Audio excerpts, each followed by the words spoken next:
আসসালামু আলাইকুম রহমতুল্লাহি বারাকাতু। সম্মানিত দর্শক মন্ডলী বা আমার দিন দরদি ভাই বন্ধু হল, আপনারা দেখতে পাটরা আজকে আমরা যে জায়গাতে উপস্থিত হয়েছি এটা আপনার তোরে বাঙ্গিয়া হওয়ার কিছু নাই।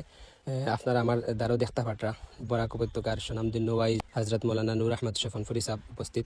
তো আমরা আইসলাম তান মাদ্রাসাটা দেখার লাগিয়া, যেহেতু অনেক দিন থেকে হজরতে খৈন আওয়ার লাগিয়া আর আইতাম আইতাম কই আওয়া যায় না। তো আইয়া দেখলাম তো বড় বিশাল এরিয়া লইয়া কয়েক দুইটা মাদ্রাসা হজরতে চালাইতা। একটা হইল গিয়া আমরা খাওয়াতিন মা বই নকলার লাগিয়া, আর একটা হইল গিয়া আমরা যুবক হলর যে মাদ্রাসা যেটা। তো আইয়া দেখলাম এরিয়ার যে মাদ্রাসা, আর এটা অত্যন্ত প্রত্যন্ত অঞ্চল।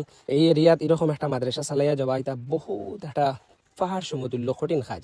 হজরতে যে এই আপনার হাইলাকান্দি থেকে অনেক দূরে, আর এই জায়গার ভিতরে পাহাড়ি অঞ্চলের ভিতরে যেন হজরতে অত কষ্ট মুজাহিদা করিয়া দিনর লাগিয়া দিনের খাতিরে করিয়া যেন অতটুকু পর্যন্ত আইয়া পৌঁছিছেন, তা আল্লাহর খাস মেহেরবানি। আর যেহেতু এটা হইলো অত্যন্ত প্রত্যন্ত অঞ্চল, এটা আপনারা ভিডিও দেখবা একটা মসজিদও আছে হজরতে, একদম একদম নতুন মসজিদ বানানিওর। আর মাদ্রাসাটা নতুন খাজ ধরানি হয়েছে হিসাবে অনেক টাকার প্রয়োজন। তো আপনাদের কাছে ওটাও রিকোয়েস্ট যেন দেখো আজকাল আমরা আস্তা অল দুনিয়াই আমরা হাতের মুঠির ভিতরে আমরা দুনিয়াই ফুরা।